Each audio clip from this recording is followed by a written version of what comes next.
I'm an interdisciplinary artist, and what that really means is I think I often say it's like being a triathlete in the arts. So just like a triathlete who is a runner and a swimmer and say a cyclist, I happen to be a sculptor, a painter, and I use robotics and electronics. I grew up in a small little village called Anna, Ohio. I was there until I graduated high school. And growing up in the countryside, there's a lot of nature, there's a lot of family events to go to. And although I've lived in the city now for more years than I lived in the countryside, there's still a lot of that green space, environment, and nature that I seek out for now that I also employ into my work. One of the things that inspires me in my work is this pursuit to kind of capture new experiences, learn new things, and figure out how to digest that in a way that's meaningful and it has purpose. And this exploration is part of my being. It's really who I am. I often say my love affair isn't with the art making process. It's mostly before I even create the work, finding ways to do that exploration, that adventuring that I was talking about, and come up with new, very important things for me to say, something that's from an internal space that I can then translate to other people. And that idea-making process takes sometimes weeks, months, even years, and that's the part that I really can sink my teeth into.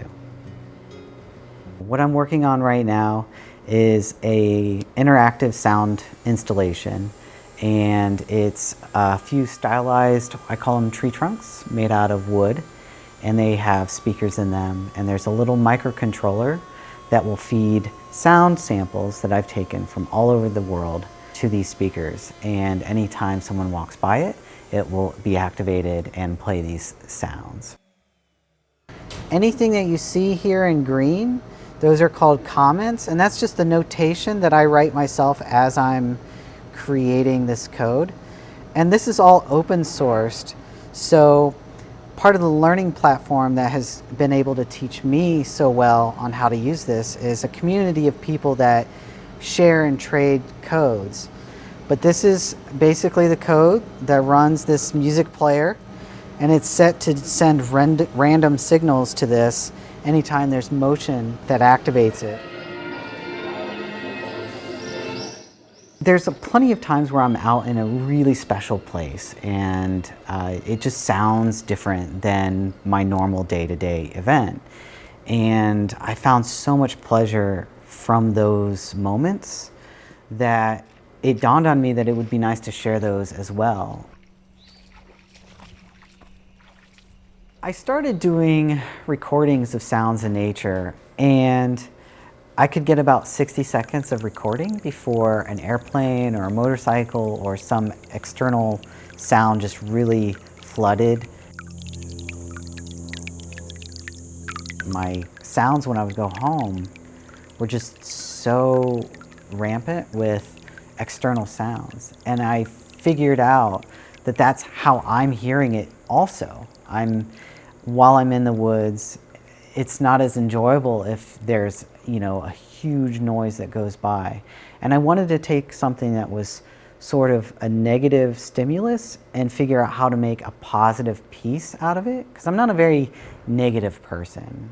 I'm generally a really positive guy. So I want to make work that kind of teaches, and at the core, I really want people to hear a sound that piques their interest and maybe ask the questions, where can I find that sound? Where can I go?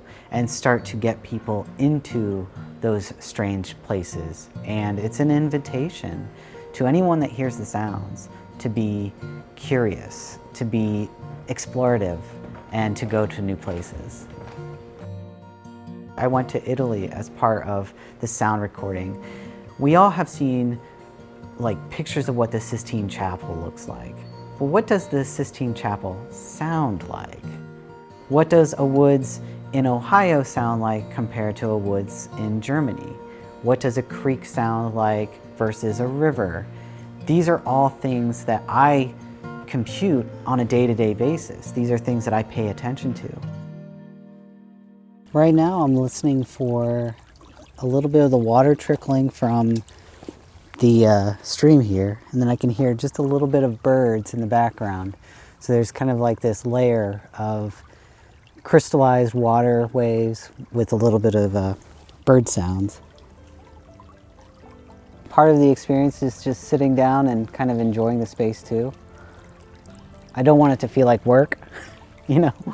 So you come and chill for a little bit, get a little bit of that quiet time. Plus you have to wait a little bit for the animals to come back. Once you're kind of trudging through the rocks and the sticks, breaking sticks under your feet, it takes a few minutes for all the animals to kind of come back, which I really like that volume that starts off super, super soft, and then over 3, 4, 5 minutes, the birds, the animals, you'll hear little robins going through the grass and squirrels going up and down the trees. But I mean, if it's an hour, that's a great afternoon. I call it scheduled spontaneity. It's like each day I'll take a little bit of time away from the studio, especially on nice days like this, and take an hour or two and really enjoy it.